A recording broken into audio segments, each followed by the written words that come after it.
उसे अपमानित करना, हिंदुओं का मजाक उड़ाना, इसे फैशन बना दिया है और उसको संरक्षण देने का काम अपने राजनीतिक स्वार्थ के लिए ऐसे तत्व कर रहे हैं। आदरणीय सभापति जी,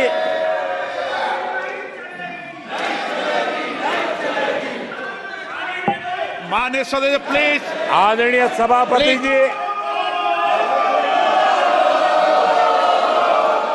हम बचपन से सीखते हुए आए हैं, गांव का हो, शहर का हो, गरीब हो, अमीर हो, इस देश का हर बच्चा ये जानता है, ईश्वर का हर रूप, आदरणीय सभापति जी, ईश्वर का हर रूप दर्शन के लिए होता है।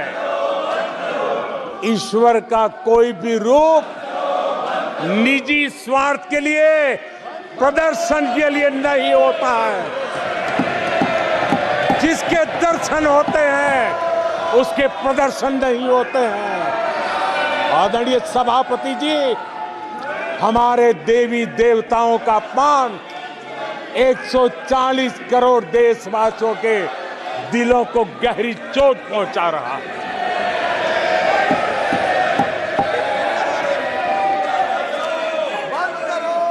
निजी राजनीतिक स्वार्थ के लिए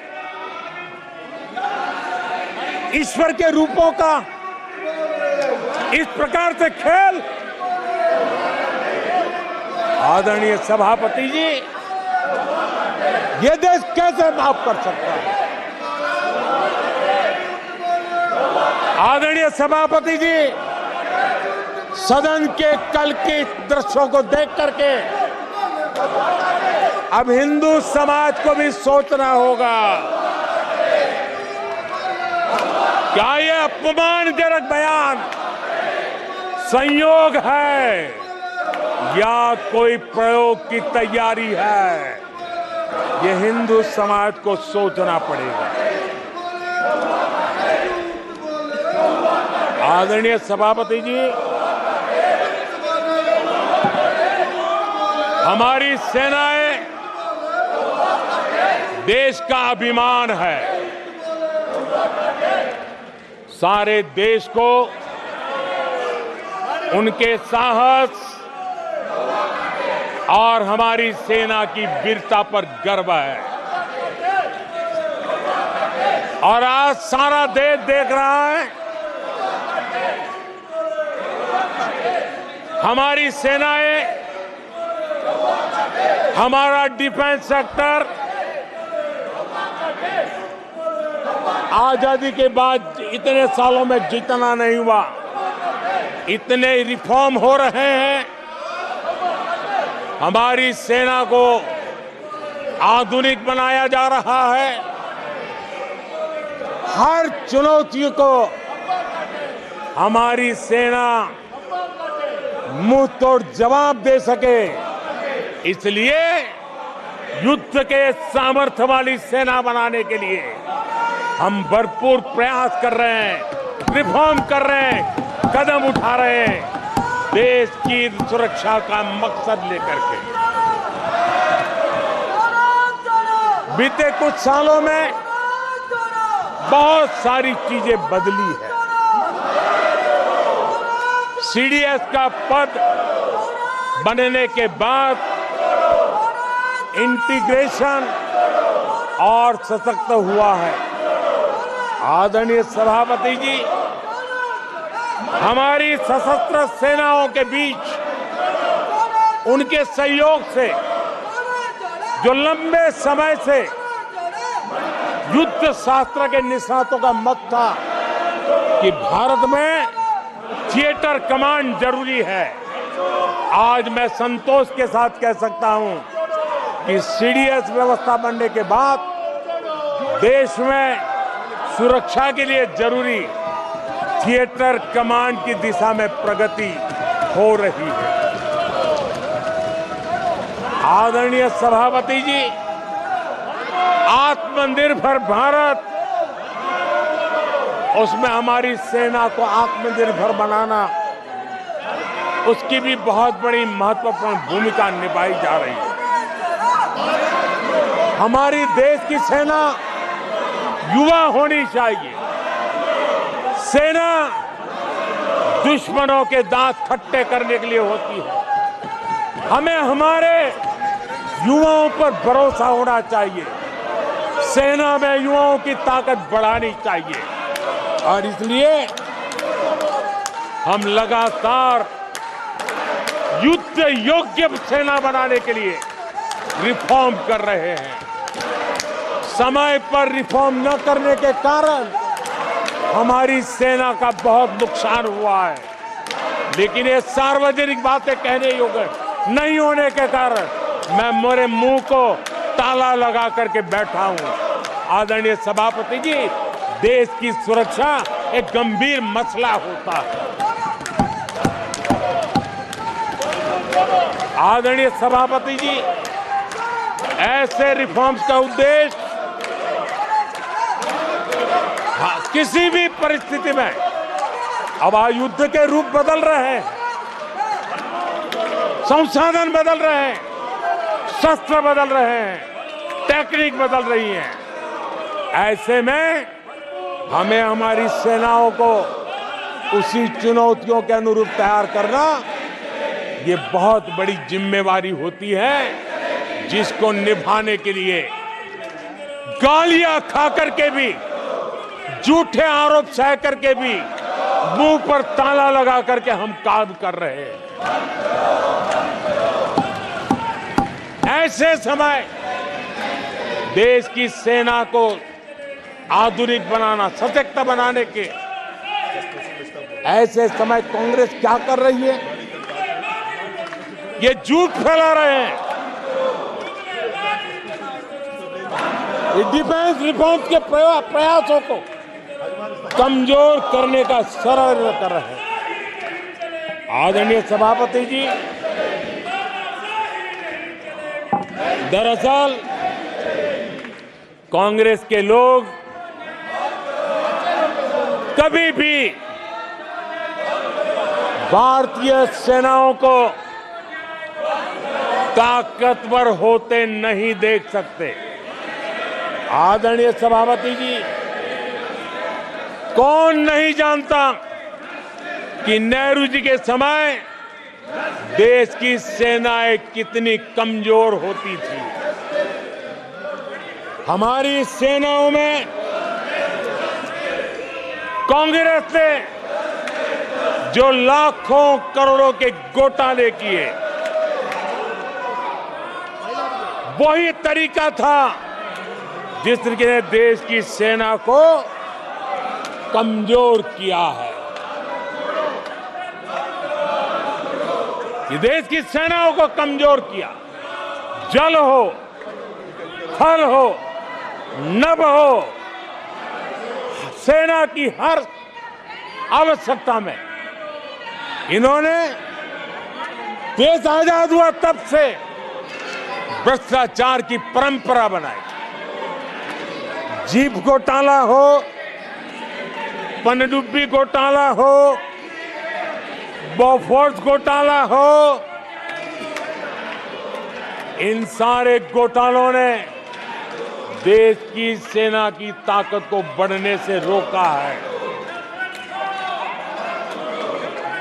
वो भी एक वक्त था आदरणीय सभापति जी, कांग्रेस के जमाने में हमारी सेनाओं के पास बुलेट प्रूफ जैकेट भी नहीं हुआ करते थे।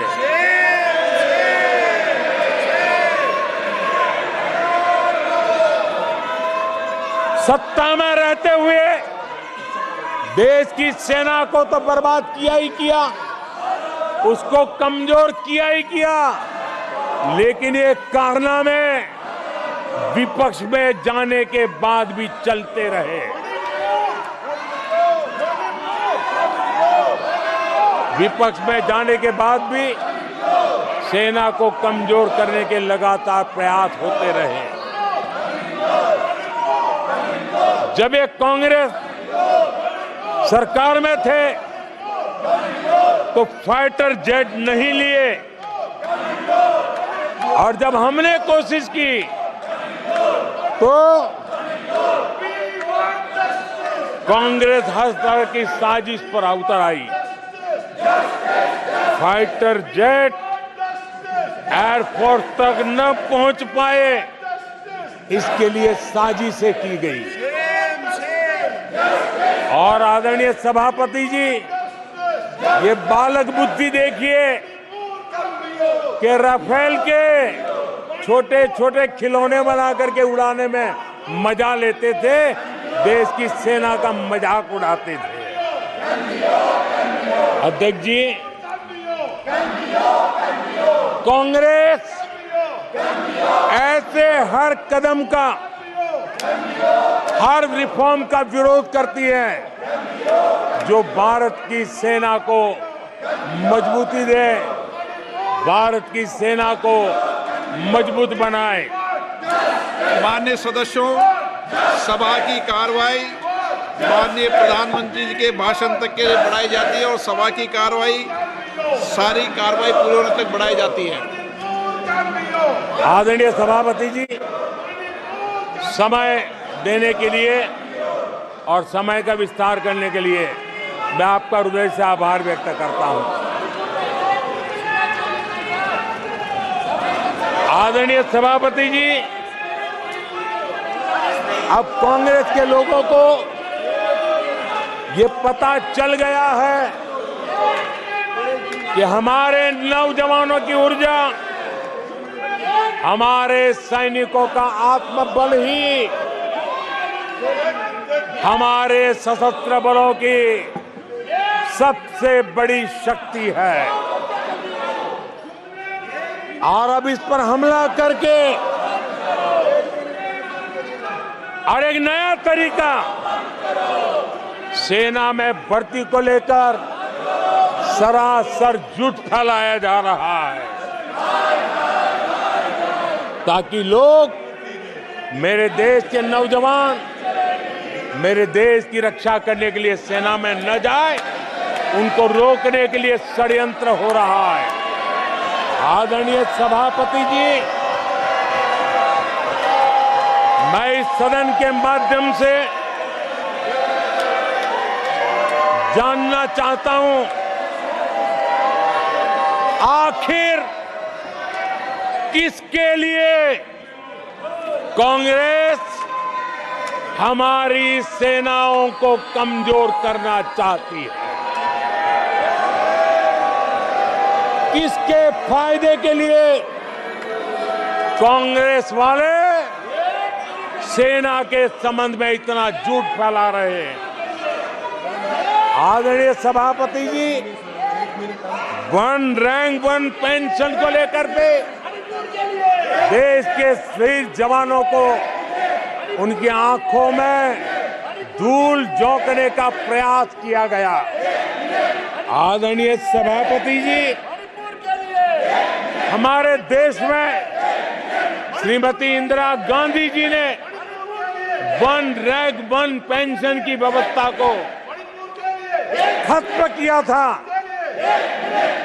दशकों तक कांग्रेस ने इस वन रैंक वन पेंशन को लागू नहीं होने दिया, और चुनाव जब आए तो 500 करोड़ रुपया दिखाकर निवृत्त सेना नायकों को मूर्ख बनाने की कोशिशें भी की गई, लेकिन उनका इरादा था हो सके उतना वन रैंक वन पेंशन को टालते रहना।